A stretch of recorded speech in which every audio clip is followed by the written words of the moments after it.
स्थापना दिवस के शुभ अवसर पर आज हमारे बीच में उपस्थित झारखंड राज्य के गवर्नर आदरणीय सीपी राधाकृष्णन जी, हमारे लोकप्रिय माननीय मुख्यमंत्री श्री हेमंत सोरेन जी, परम आदरणीय हेमंत शिबू सोरेन जी, हमारे माननीय मंत्री सत्यानंद भोक्ता जी, मोहा माझी जी, राजेश ठाकुर जी, दीपिका सिंह पांडे जी, श्री सुखदेव सिंह मुख्य सचिव, श्री अजय कुमार डीजीपी झारखंड, श्रीमती वंदना दादेल मुख्यमंत्री के प्रधान सचिव, श्री नीतीश मदन कुलकर्णी प्रधान सचिव राज्यपाल महोदय, श्री विनय कुमार चौबे माननीय मुख्यमंत्री के सचिव, विभागीय सचिव और सम्मानित मंच, उपस्थित भाइयों बहनों, नौजवान साथियों, प्रेस मीडिया के मित्रों, आज सबसे पहले भगवान बिरसा मुंडा जी का हम सत नमन करते हैं। 15 नवंबर झारखंड के लिए एक ऐतिहासिक दिन के रूप में जाना जाता है। हम और आप सब जानते हैं कि 2000 साल 15 नवंबर को झारखंड अलग राज्य बनकर आई थी। बहुत संघर्ष के बाद आज हमारे बीच में परम आदरणीय गुरु जी बैठे हुए हैं। उन्होंने लगातार संघर्ष और सभी दलों ने संघर्ष करके झारखंड का अलग राज्य बनाने की जो सोच और विचार अपनाए थे वो 2000 साल के 15 नवंबर पूरी हम लोग ने किया था। आज हमने इस स्थापना दिवस मना रहे हैं, हर साल मनाते आ रहे हैं। आज हमें समीक्षा करने की आवश्यकता है। हमें देखना होगा इन 23 सालों में हमने क्या खोया और क्या पाया। क्या हमारी सपना जो थी वो सपना हमारी पूरी हुई या नहीं हुई, ये सारे चीजों के चिंतन और मंथन करके हमें आगे बढ़ना होगा। यही सोच और विचार के साथ हमें काम करना होगा, तभी ये राज सुखी और समृद्धि और आगे को भी बढ़ सकती है। इसीलिए सिर्फ सरकार ही नहीं, हर तबके के लोग, हर समाज के लोग, आम जनता को भी सहभागिता की जरूरत है।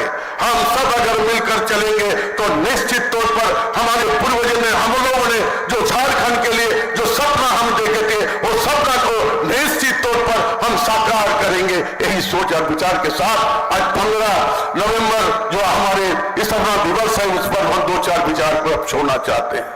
आपको सोचना होगा इन 23 सालों में सरकार आई और गई और फिर नई सरकार बनी है।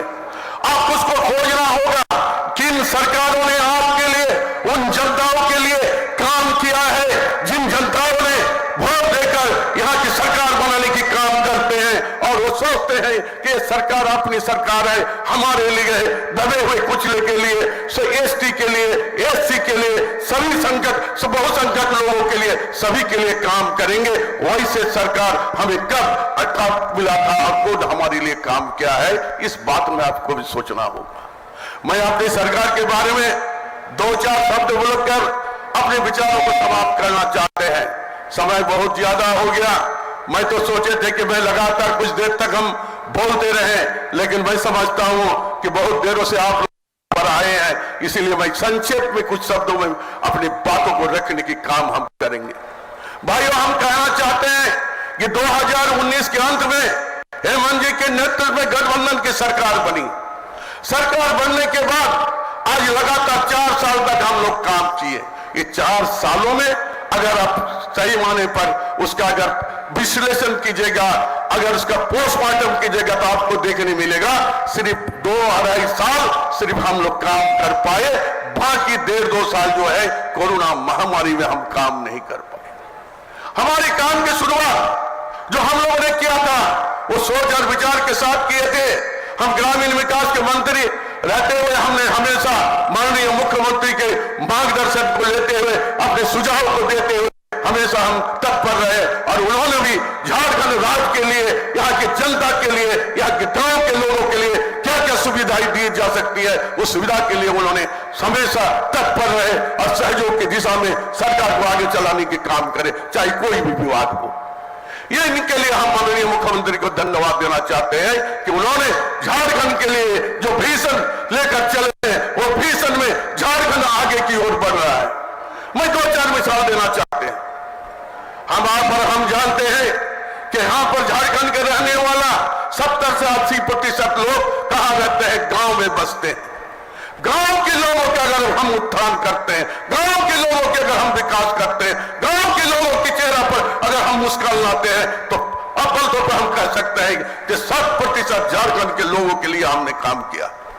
और उसी के तहत हम लोगों ने ग्रामीण विकास के द्वारा हम लोगों ने सड़क बनाने के काम किया कि जब तक हम कनेक्टिविटी पर जोर नहीं देंगे, एक गांव से दूसरे गांव को ब्लॉक से जिला से जोड़ने की काम नहीं करेंगे, तब तक गांव के लोग कुछ सुखी और स्वावलंबी नहीं हो सकता है। आज हम और आप जानते हैं कि हम गांव में रहने वाले लोग हैं। हम किसी तरह मेहनत करके अपना फसल को उपज करते हैं, लेकिन हमें कोई ग्राहक नहीं मिलता है। हमें पौने दाम में हमें बेचना पड़ता है, इसलिए कि बाहर के लोग जो है, बाहर के जो खरीदार जो है, गांव में नहीं पहुंचता है। इसलिए ग्रामीण विकास विभाग में लगातार प्रयास करते हुए उन सड़कों को जो 10 साल 20 साल पहले कोई भी सरकार उस पर कोई नजर नहीं दिया था, आज गठबंधन की सरकार जी के नेतृत्व में यह निर्देशित हुआ कि जितनी भी सड़क क्यों ना हो उस सड़क को पहले हम जो मरम्मती करेंगे, नवीकरण करेंगे और यहाँ के तमाम लोगों के लिए एक योजनाबद्ध तरीका से गांव को जो है सफल बनाने के लिए, कनेक्टिविटी को आगे बढ़ाने के लिए 15,000 करोड़ का एक योजना बनाकर लगातार हम लोग सड़क बनाने की काम हम करते हैं। उसी दिशा में माननीय मुख्यमंत्री ने एक नहीं कई योजना की शुरुआत उन्होंने किया है। आप देखे होंगे कि हमारा विभाग से भी 2-4 योजना हम लोग शुरुआत किए थे, वो योजना भी काफी पॉपुलर हुआ है। जो है योजना है बिरसा हरित ग्राम योजना के तहत जो हम प्लांटेशन करते हैं, वो प्लांटेशन तो हमने किया है। यहाँ के तमाम लोग जानते हैं, जो उससे यहाँ के लोगों को, यहाँ के किसानों को, यहाँ के छोटे छोटे तबके के लोगों के जो 2-4 बीघा जमीन था, उनको भी फायदा मिला है। और आज फिर नई योजना लाकर जो दोनों पेड़ के बीच में जो जगह छूटा हुआ है, उसमें भी आप सब्जी लगाकर अपने परिवार का भरण पोषण कर सकते हैं। उसी तरह उसी दिशा में अब माननीय मुख्यमंत्री ने जिन्हें यह भी सोचकर रखा है कि गांव के लोगों को रोजगार से हम कैसे जुड़े। अब वो बताना चाहते हैं कि उन्होंने अभी जो मुख्यमंत्री ग्राम गाड़ी योजना के नाम लाया है, ये योजना क्या है? उन बच्चों के लिए है जो कॉलेज स्कूल जाते हैं, वैसे महिला को ले हैं जो मर्द दर्ज होते हैं, शहर की ओर नहीं जा पाते हैं, वैसे लोगों के लिए फ्री ऑफ कॉस्ट उस गाड़ी में बैठकर आप सरकार जिला आ सकते हैं, प्रखंड आ सकते हैं। ये जो है हमारी सरकार की उपलब्धि और जो माननीय मुख्यमंत्री इसको करने की काम किया, ताकि जो कनेक्टिविटी हमने बनाया, सड़क जो बनाया, वो सड़क तो बनाया, लेकिन उस पर चलने के लिए, आने जाने के लिए फिर उसकी भी व्यवस्था हमारे मुख्यमंत्री ने किया है। मैं ज्यादा समय लेना नहीं चाहता हूं, बस इतना ही कहना चाहता हूं। जब 2019 में जब हम नई सरकार बनाए थे तो 85,426 करोड़ का बजट हुआ करता था, लेकिन आज 2023-24 का हम बात करते हैं, उसमें आपको फर्स्ट सप्लीमेंट्री को देखते हुए आप कह सकते हैं कि करीब 128,406 करोड़ रुपया का हमारा बजट है। यानी 2019-20 में जो बजट था वो करीब 1.5 गुना बजट हम बढ़ाने की काम किए। आज हमारे यहाँ 18,000 का लेटर दिया जाएगा और वो लेटर रोजगार को देने के लिए एक सर्वेक्षण का रिपोर्ट आया है। एक रिपोर्ट में कहता है कि रोजगार देने में झारखंड प्रदेश हिंदुस्तान के अग्रणी प्रदेश के बराबर में आ गया है। मुझे बड़ी खुशी होती है कि जो पॉलिसी हमारी सरकार ने लगातार लेने की काम किया है, आज जनता को धरातल पर देखने को मिल रहा है। जहां हम रोजगार की बात करते हैं, और रोजगार देने के लिए हमारी सरकार सफल हुआ है। आज भी 18,000 ऑफर लेटर दिया जाएगा, चाहे वो सरकारी हो चाहे बेसरकारी हो, उसमें तो हमें रोजगार मिल रहा है। ये काम किया है और ये सर्वेक्षण रिपोर्ट में बताया है कि झारखंड प्रदेश जो है रोजगार देने में आज जो है दूसरे राज्य के बराबरी हो गया। ये सुनकर मुझे खुशी होती है। दोस्तों, मैं अपना बातों को ज्यादा लंबा नहीं करना चाहते हैं। अगर आज हम झारखंड सरकार के हेमंत जी के नेतृत्व में सभी विभाग को अगर योजना को अगर हम सुनाने लगे तो कम से कम 1 से सवा घंटा मुझे समय लगेगा। आप लोग जानते हैं, यहाँ नौजवान भी बैठे हुए हैं, बुजुर्ग भी बैठे हुए हैं, हमारे मीडिया के साथी मित्र भी बैठे हुए हैं।